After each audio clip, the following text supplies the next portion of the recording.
கிஷ்கிந்தபுரி அப்படிங்கிற ஒரு ஊர் இருக்குது. அந்த ஊருக்கு நடுவில் வந்து ஒரு சொர்ணமயா ரேடியோ ஸ்டேஷன் அப்படிங்கிற ஒரு பங்களா இருக்குது. அங்கே ஒரு சில பேர் வந்து வேலை பார்த்துட்டு இருக்காங்க. அங்கே வந்து சில அமானுஷ விஷயங்கள் நடக்குது.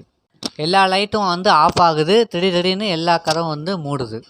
அங்கே இருக்கிற ஒரு இருட்டான ஒரு உருவம் அங்கே இருக்கிற எல்லா பேர்த்தையும் வந்து கொல்ல ஆரம்பிக்குது. அப்படி எல்லாத்தையும் கொன்னுட்டு அங்கே வந்து இந்து குறியீடை வந்து போட்டு போகுது. அப்போ மூடின கதவு தான் இப்போ வரைக்கும் ஒரு தடைப்பட்ட பகுதியாக வந்து இருக்குது. அங்கே போனால் வந்து இறந்துருவாங்க. உயிருக்கு வந்து உத்தரவாதம் இல்லை. அப்போ வந்து ஒரு 2 ஏஎல்பி வந்து காமிக்கிறாங்க. அவங்க கிட்ட ஒரு நோட்டீஸ் கிடைக்குது.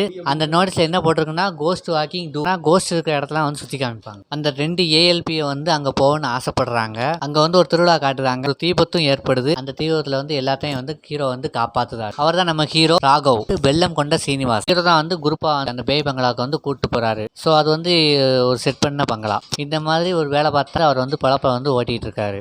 மற்றவங்களுக்கு பயம் இருக்க வரைக்கும் அவர் வந்து காசு சம்பாதிப்பார். இந்த வேலையை செஞ்ச ஹீரோவும் ஹீரோயினும் வந்து லிவிங் ரிலேஷன்ஷிப்பில் வந்து இருக்காங்க. இவங்க வீட்டு பக்கத்தில் வந்து ஒரு சாக்ஷின்னு ஒரு பொண்ணு இருக்கு. அந்த பொண்ணு இவங்க கூட சேர்ந்து குரூப்பாக போவாங்க. ஹீரோ ஹீரோட சேர்ந்து இந்த 11 பேர் வந்து எங்கே போகலாம்னு பிளான் போடுறாங்க. ஸோ அப்போ தான் வந்து ஒரு பங்களா கிடைக்குது. அதான் வந்து சொர்ணமயா ரேடியோ ஸ்டேஷன். ஹீரோ வந்து 11 பேரையும் வந்து வழி நடத்தி கூட்டிட்டு போறாரு. அந்த பங்களாக்குள்ளே போனதுக்கப்புறம் ஒரு வினோதமான சம்பவம் நடக்குது. யாராவது லைட்டு போடுங்கப்பா ஹீரோ வந்து கேட்குறாரு. அப்போ அங்கே இருக்கிற ரேடியோ எல்லாம் ஒலிக்க ஆரம்பிக்குது. எல்லாரையும் என் ரேடியோ ஸ்டேஷனுக்கு வந்து வரவழைக்க கடைசியாக உங்களுக்கு என்ன பாட்டு வேணும்னு கேட்குது. ஸோ இதை பார்த்து எல்லாரும் பயப்படுறாங்க. போகிற வழியில் ஒரு உருவம் ஓடுங்க, இன்னும் வேகமாக ஓடுறாங்க. வெளியில் வந்து பார்த்தா அவங்க வந்த கார் தீ பிடிச்சி எரியுது. அடுத்த நாள் காலையில் மெக்கானிக் ஷாப்பில் வந்து ஹீரோ வந்து நிற்கிறார். எரிஞ்சு போன வண்டியை பற்றி ஹீரோ வந்து பேசிகிட்டு இருக்காரு. பக்கத்தில் டீ கடை பையன் ஒருத்தன் வரான். நீங்கள் அந்த ரேடியோ ஸ்டேஷனுக்கு போனீங்க, உடனே நீங்கள் போட்டிருந்த ட்ரெஸ்ஸை வந்து எரிச்சிருங்க, மஞ்சள் தண்ணியில் வந்து குளிச்சிருங்க, அங்கே இருந்து எந்த பொருளையும் எடுத்து வந்தீங்களா அந்த பொருளை வந்து எரிச்சிருங்க சொல்றாரு. பையன் சொல்லிட்டு உடனே ஓடிடுறான். சொர்ணமயா ரேடியோ ஸ்டேஷன் தான் போனோம், அதுக்கே அந்த பையன் எப்படி பயப்படுதான் அப்படின்னு ஹீரோ வந்து திங்க் பண்றாரு. அந்த நைட் டைம்ல வந்து அந்த ரயில் வந்து போய்கிட்டு இருக்கு. 2 ஏஎல்பிஸ் வந்து வண்டி வந்து ஓட்டுறாங்க. இருட்டான இடத்துல வந்து அந்த வண்டி வந்து நிக்குது. இப்போ வந்து ஒரு கிளவி ரயில் மேல ஏறுறாங்க. இந்த ஏஎல்பிஸ்ட சாப்பாடு இருந்தா கொடுங்க அப்படின்னு சொல்லி கேட்கறாங்க. இன்னொருத்தையும் ட்ரெயின் எவ்வளவு பெருசா இருக்குது, இந்த கிளவி எப்படி அவார்டு வந்து மேல வந்து கேட்க முடியும். உடனே அந்த கிளவியை பார்த்தா கிளவி இல்லை. இப்போ அந்த நேரத்தில் ஒரு சவுண்டு கேட்குது. கடைசியாக உங்களுக்கு என்ன பாட்டு வேணும்னு கேட்குது. ஸோ அதோட அந்த 2 பேரோட கதை முடிஞ்சிருது. இந்த நியூஸை கேள்விப்பட்ட ஹீரோ வந்து அந்த இடத்துக்கு வந்து வராரு. அப்படி வந்து பார்க்குறப்போ இந்து குறியீடு வந்து இருக்குது. இதை பார்த்து அந்த பங்களாவில் போய் பார்க்குறாரு. வவ்வால் எல்லாம் பறந்து ஓடுது. பங்களாவில் பற்றி எதுவும் ஹிஸ்ட்ரி இருக்கான்னு தேடுறாரு. ஸோ அங்கே வந்து ஒரு நியூஸ் ஆர்டிக்கல் வந்து இருக்குது. அந்த பங்களாவில் அங்கே இறந்தவங்களை பற்றி போட்டிருக்கு. இதை பார்த்துட்டு ஹீரோ வந்து வீட்டுக்கு போயிடுறாரு. வீட்டுக்கு போயிட்டு ரேடியோ ஒன்று இருக்குது. ரேடியோவில் இது உங்களுக்கான கடைசி பாட்டுன்னு கேட்குது. அங்கே யார் கொண்டு வந்தான்னு ஹீரோ வந்து கேட்காரு. நானே கொண்டு வந்தேன் அப்படின்னு சொல்லி பக்கத்தில் இருக்க சொல்கிறான். இப்போ யாரை கொல்ல போகிறோம்னு அந்த ரேடியோ வந்து ஒரு பேரை வந்து சொல்லுது. காப்பாற்றலாம்னு ஹீரோ வந்து ஓடுறாரு. அவர் ஒரு இன்ஜினியர். அவர் ஒரு பில்டிங் மேலே வேலை பார்த்துட்டு இருக்காரு. அந்த பில்டிங் மேலே இன்ஜினியரோட ஒய்ஃபும் வந்து இறந்துருப்பாங்க. இப்போது அந்த இன்ஜினியரும் கீழே விழுந்து இறந்து போயிடுவார். அவரை காப்பாற்ற முடியாமல் ஹீரோ வந்து ரொம்ப ஃபீல் பண்ணுவார். இந்த கொலைகள் வந்து எந்த படம் நடக்குது அப்படின்னு ஹீரோவும் ஹீரோயினையும் வந்து டிஸ்கஸ் பண்ணுவாங்க.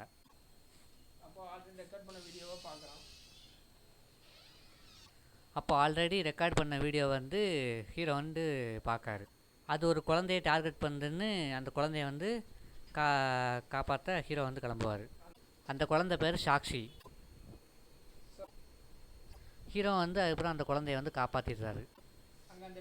அங்கே அந்த டீ கடை பையன் இல்லை. அம்மா கிட்ட கேட்குறான். அம்மா அந்த 8 பேரும் எடுத்து வந்த பொருளை வந்து சொர்ணமயா ரேடியோ ஸ்டேஷனுக்கு முன்னாடி வந்து தீயிட்டு கொளுத்துதாங்க. சின்ன பிள்ளைன்னு கூட பார்க்காம ஏன் அந்த குழந்தைய வந்து கொல்ல வர அப்படின்னு சொல்லி அந்த ஆவிகிட்ட வந்து ஹீரோ வந்து கேட்க, கடைசியாக நீ தான் சாக போகிற அப்படின்னு சொல்லி அந்த ரேடியோ வந்து ஒலிக்குது. உங்களுக்கான கடைசி பாட்டுன்னு அந்த ரேடியோ வந்து ஒலிக்குது. இதோட இன்டர்மிஷன். செகண்ட் ஹாப்பில் வந்து போலீஸ் ஸ்டேஷனுக்கு வந்து போகிறாங்க. இந்த சொர்ணமயா ரேடியோ ஸ்டேஷனை பற்றி எனக்கு கொஞ்சம் டீட்டெயில்ஸ் செய்யணும் அப்படின்னு சொல்லி போலீஸ்கிட்ட வந்து கேட்காரு. ஹீரோ வெடிக்குது. வெளியே உள்ள டிரான்ஸ்ஃபார்ம் வந்து வெடிக்குது. அங்கே சில அமானுஷ சம்பவங்கள் நடக்குது. கோஸ்ட் வந்து அட்டாக் பண்ண வரும்போது அந்த ஹீரோ வந்து கீழே விழுந்துறாரு. கீழே விழுந்ததுக்கப்புறம் அந்த டார்ச் லைட்டை வந்து அடிக்கும்போது அந்த வெளிச்சம் வந்து அதுக்கு பயம்னு தெரிஞ்சுக்கிறாரு நம்ம ஹீரோ. வேதவேதி வாழ்ந்த வீட்டுக்கு வந்து ஹீரோ வந்து கண்டுபிடிச்சி போகிறாரு. வீட்டை வந்து வேதவேதி வாழ்ந்த வீட்டை வந்து கண்டுபிடிச்சி ஹீரோ வந்து போகிறாரு. அங்கே வந்து ஒரு குரூப் ஃபோட்டோ வந்து இருக்குது. அதில் வந்து ஒரு பையன் இருக்குதான். அந்த பையன் வந்து யாருன்னு கேட்கான் ஹீரோ அந்த முதியவர்கிட்ட.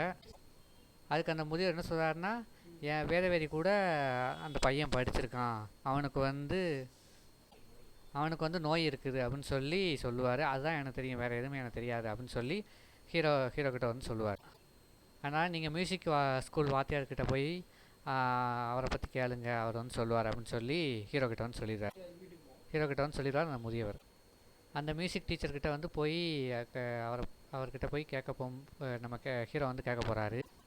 அதுக்கு அந்த மியூசிக் ஸ்கூல் டீச்சர் வந்து என்ன சொல்கிறாருன்னா, அவன் பேர் வந்து விஸ்ரவா அப்படின்னு சொல்லி சொல்லுறாரு. இந்த விஸ்ரவாங்கிற பையன் வந்து சூரியகிரகணம் அன்றைக்கி தான் பிறந்தான் அப்படின்னு சொல்லி அந்த மியூசிக் ஸ்கூல் டீச்சர் வந்து சொல்கிறார். சில குறைபாடுகள் இவனுக்கு வந்து இருக்குது அப்படின்னு சொல்லியும் ஹீரோ கிட்ட வந்து நம்ம முதியவர் வந்து சொல்லுவார். அவள் அப்பா கிட்ட காட்டுற அன்பை விட அவள் அம்மா கிட்ட காட்டுற அன்பு தான் வந்து அதிகமாக இருக்கும். ஒரு நாள் வந்து சுவர்ணமயா ரேடியோ ஸ்டேஷன்லேருந்து அவனுக்கு வந்து அழைப்பு வருது, ஆர்ஜே அப்படிங்கிற ஒரு போஸ்ட்டுக்கு. அவள் அம்மா வந்து சொல்லுவா, நீ வந்து நல்லா பாட்டு பாட, உன்னை வந்து கண்டிப்பாக செலக்ட் பண்ணுவாங்க, நீ போய் கலந்துக்கோ அப்படின்னு சொல்லி அவள் அம்மா வந்து அவனுக்கு வந்து ஆறுதல் சொல்லி வந்து அனுப்புவாங்க. விஸ்ராவை விட்டுட்டு வேதவரியை வந்து இந்த ஆர்ஜே போஸ்ட்டுக்கு வந்து செலக்ட் பண்ணியிருப்பாங்க. அப்போ கோவப்பட்ட போனது தான் அந்த விஸ்ரவா, இப்போ என்ன ஆச்சுன்னு எனக்கு தெரியாது அப்படின்னு சொல்லி ஹீரோ கிட்ட வந்து சொல்லுவார் அந்த மியூசிக் ஸ்கூல் டீச்சர். இதை கேட்டுட்டு ஹீரோவும் ஹீரோயினும் வந்து காரில் வந்து போய்கிட்டு இருப்பாங்க. அப்போ பார்த்தா வந்து வண்டி பஞ்சர் ஆகிடும். அதுக்கப்புறம் வந்து சுடுகாட்டில் நிற்பாங்க.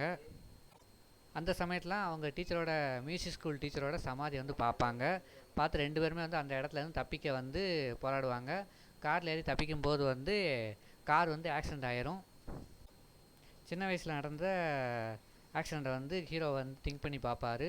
ஸோ ஆனால் நம்ம அப்பாவை தான் காப்பாற்ற முடியாமல் போச்சு, ஹீரோயினியாக காப்பாற்றணும் அப்படின்னு சொல்லி ஹீரோயினை வந்து தூக்கிட்டு ஹாஸ்பிட்டலுக்கு வந்து சேர்ப்பார் நம்ம ஹீரோயினுடைய உடம்புக்குள்ளே இப்போ வந்து விஸ்ரவாங்கிற ஆவி வந்து புகுந்துடும்.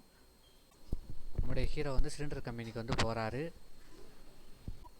உங்கள் சிலிண்டர் வந்து எப்படி சுவர்ணமயா ரேடியோ ஸ்டேஷனுக்கு வந்து போச்சுன்னு ஹீரோ வந்து கேட்பார்.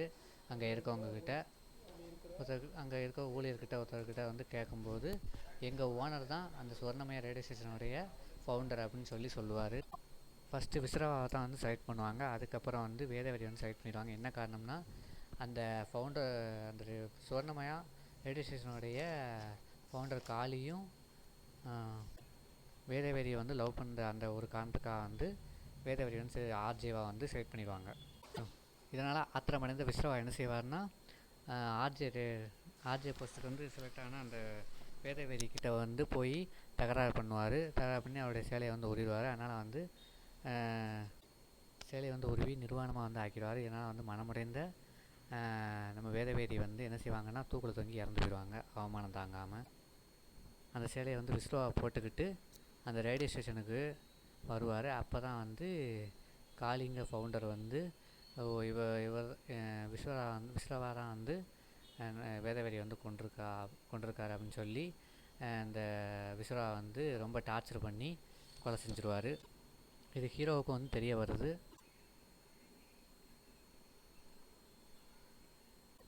இதனால் அவங்க அம்மா வந்து முன்கூட்டியே வந்து இறந்துருப்பாங்க. இவ்வளோ நாளாக வந்து அவங்க அம்மா வந்து கற்பனையிலே வந்து அவங்க வந்து உயிரோட இருக்கா நினச்சி அவர் வந்து வாழ்ந்துட்டுருப்பார். அந்த பூசாரி வந்து என்ன சொல்கிறாருன்னா, நீங்கள் 11 பேரும் அந்த சுவர்ணமயா ரேடியோ ஸ்டேஷனுக்கு போய் அங்கே உள்ள கண்ணாடியை வந்து உடச்சனால தான் உங்கள் எல்லாத்தையும் வந்து கொல்லுறதுக்கு வந்து அந்த ஆத்மா வந்து துரத்துது அப்படின்னு சொல்லி ஒரு ஷாக்கிங்கான நியூஸ் வந்து இன்றைக்கி தான் வந்து நிறைஞ்ச பௌர்ணமி, இன்றைக்கி தான் அந்த விஸ்ரவா என்கிற ஆவியை வந்து பிடிக்க முடியும் அப்படின்னு சொல்லி அந்த பூசாரி வந்து சொல்கிறார். அந்த ஆவியை பிடிக்கணும்னு பூசாரி வந்து சொல்கிறார். ஹீரோனுடைய உடம்புலேருந்து ஹீரோவுடைய உடம்புக்கு வந்து ஆவி புகிற வந்து ஆவி தாக்குறதுக்கு வந்து பார்க்குது. ஹீரோனுடைய உடம்புலேருந்து ஹீரோ உடம்புக்கு வந்து அந்த ஆவி வந்து பிடிக்க பார்க்குது. ஸோ அவரை வந்து நெருங்க முடியல. ஏன்னா அந்த பூசாரி வந்து மாந்திரிக காப்பை வந்து கட்டி விட்டுருப்பாரு. அதனால் வந்து